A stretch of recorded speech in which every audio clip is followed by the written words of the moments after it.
ଆଜି ମୁଁ ଆମ ଗାଁ ଛକ ଠାରେ ବସିଥାଏ। ହଠାତ୍ ସେହି ସମୟରେ ଜଣେ ବିଦ୍ୟୁତ୍ ବିଭାଗର ଜଣେ ବିଲ୍ କଲେକ୍ଟର ଭାଇ ଆସି ପହଞ୍ଚିଲେ। ହଠାତ୍ ପହଞ୍ଚିକି ହିଁ ସାଙ୍ଗେ ସାଙ୍ଗେ ମୋତେ କହିଲେ, ଭାଇ ମୋ ଫୋନ୍ ଟିକେ ଦେଖ। ମୁଁ କହିଲି, ଭାଇ କ'ଣଟା ଦେଖିବି? ସେ କହିଲା, ନା ମୋର ଫେସବୁକ୍ରେ କିଛି ଇସ୍ୟୁ ଅଛି କି କ'ଣ, ଟିକେ ଚେକ୍ କରିଦିଅନ୍ତୁ।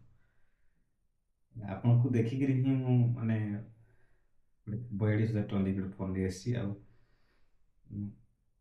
ଏଇ ହେବ 3-4 ମାସ ହେବ ମୁଁ ଫେସବୁକ୍ରେ କାମ କରୁଛି। ମୁଁ କହିଲି, ବହୁତ ଖୁସିର କଥା।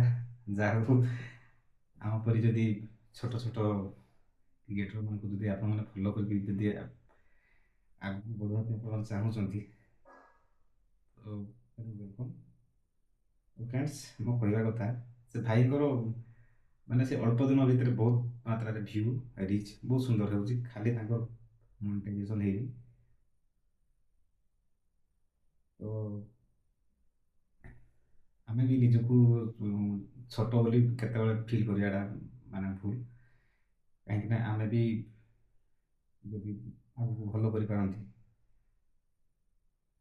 ଆଗକୁ କିଛି କ୍ରିଏଟର ଭାଇ ଭଉଣୀମାନଙ୍କ ପାଇଁ ଆମେ ପ୍ରେରଣା ଗୋଟେ ଗୋଟେ ହେବା। ତ ଯିଏ ଆପଣଙ୍କୁ ହେଲ୍ପ ମାଗୁଛନ୍ତି, ହେଲ୍ପ କରନ୍ତୁ ଯଦି ସମୟ ଅଛି। ଆଉ ଯଦି ଯେଉଁ ବାବଦରେ ବି ଆପଣ ମାନେ ଜାଣିନାହାନ୍ତି କିମ୍ବା ଡାଉଟ୍ ଲାଗୁଛି, ଆପଣଙ୍କର ଯିଏ ଅଛନ୍ତି ସିନିୟର, ତାଙ୍କୁ ପଚାରି ବୁଝନ୍ତୁ, କିମ୍ବା ସେ କ'ଣ କହୁଛନ୍ତି ତାକୁ ଅନୁସରଣ କରନ୍ତୁ।